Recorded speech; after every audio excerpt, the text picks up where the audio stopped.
Hey everybody, it's Jeff with Wieland Builders, and I am standing here in front of the Vanderin that we built over here in Liberty Township. It's an awesome house, but the reason why we're talking about this house today is because it started as a teardown.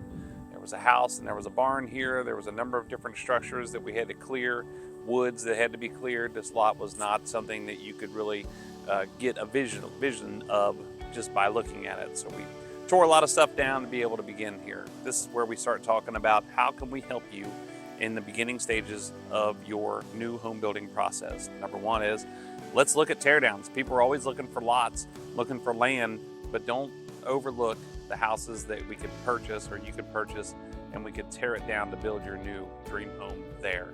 Another way is to look inside of a community that has open lots. We can always find a developer, find different people who have lots available.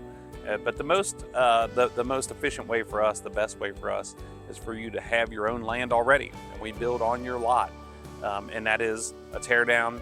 That could be where we do a lot of work is if people have suffered through a fire and we tear that house down and we rebuild a new house in that place of that house.